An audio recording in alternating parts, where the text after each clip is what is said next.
শরীয়তপুরকে পদ্মা সেতুর সাথে সংযুক্ত করতে ৪ বছর আগে একটি প্রকল্প হাতে নেয় সরকার।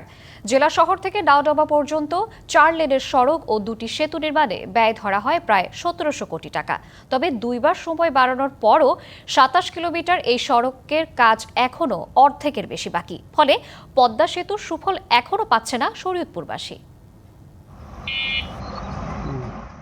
এই দৃশ্য শরীয়তপুর থেকে পদ্মা সেতুতে ওঠার প্রধান সড়কের। এভাবেই হেলে দুলে সড়কটি দিয়ে চলে যানবাহন।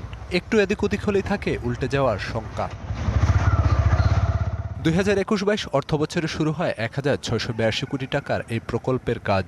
৪ লেনের ২৭ কিলোমিটার সড়ক ও ২টি সেতু ছিল প্রকল্পের আওতায়। প্রাথমিকভাবে ২ লেনের সড়ক নির্মাণ শুরু হয় ২টি প্যাকেজের অধীন।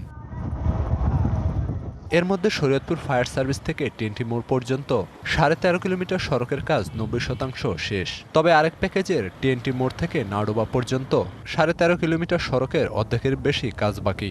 ৮ কিলোমিটার সড়কে চলছে সারফেসিং, আর বাকি অংশের কাজই শুরু হয়নি। সরকারের দিক কেউ না দেয় নাই, কোনো টাকা বিল করছে ঠিকই, বিল তো আর করে নাই, পাস করে নাই, ওই টাকা হালাই যে খাইয়া। আমরা হ্যারাসমেন্টের শিকার হইতে হয় প্রতিনিয়ত। একটা বাস গেলে একটা আমরা হুন্ডা চালাইতে পারি না।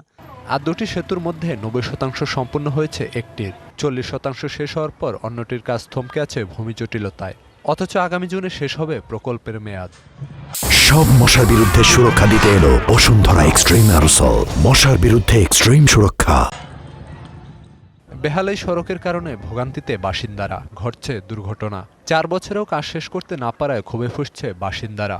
বিভিন্ন ধরনের ধুলা বালি ভাঙ্গা চূড়া মনে করেন চালাইতে কষ্ট, সব দিকে অসুবিধা। আমাদের নেতা বেতারা যারা আছে তাদের ব্যর্থতা, নাহলে সারা বাংলাদেশের ভিতরে এরকম রোড আর কোথাও নেই। এই রাস্তাটা আরো পদ্মা সেতু আগে হওয়ার কথা ছিল, কিন্তু হয় নাই। এখন আমাদের শরীয়তপুরবাসীদের দুর্ভোগ। আমাদের ব্যর্থতা, আমাদের যে মাননীয় সংসদ সদস্য যারা আছে তাদের ব্যর্থতা। জমি অধিগ্রহণ জটিলতায় কাজ এগিয়ে নেওয়া যাচ্ছে না দাবি সংশ্লিষ্টদের। জুনিয়র সড়কের কাজ শেষ না হওয়ারই ইঙ্গিত তাদের।